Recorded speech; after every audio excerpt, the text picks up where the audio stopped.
પ્રદેશની ટીમમાં સમાવેશ કરીને જે આદિવાસી વિસ્તારમાં જે કામ કરવાની મને જે તક આપી છે એ તક હું પૂરી નિષ્ઠાથી નિભાવીશ અને આ પાર્ટી એ કાર્યકર્તા થકી બનેલી પાર્ટી છે અને દરેક કાર્યકર્તાનું એમાં યોગદાન રહ્યું છે।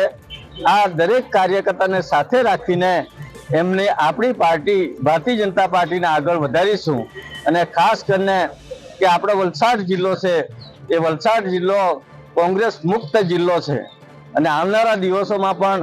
એ કોંગ્રેસ મુક્ત જ રહેવાનો છે, એમાં કોઈ શંકાનું સ્થાન નથી। પ્રદેશની ટીમમાં સમાવેશ કરીને જે આદિવાસી વિસ્તારમાં જે કામ કરવાની મને જે તક આપી છે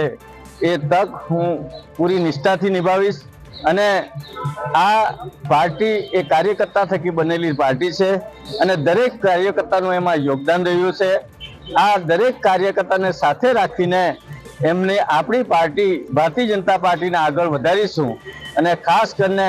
કે આપણો વલસાડ જિલ્લો છે એ વલસાડ જિલ્લો કોંગ્રેસ મુક્ત જિલ્લો છે અને આવનારા દિવસોમાં પણ એ કોંગ્રેસ મુક્ત જ રહેવાનો છે, એમાં કોઈ શંકાનું સ્થાન નથી।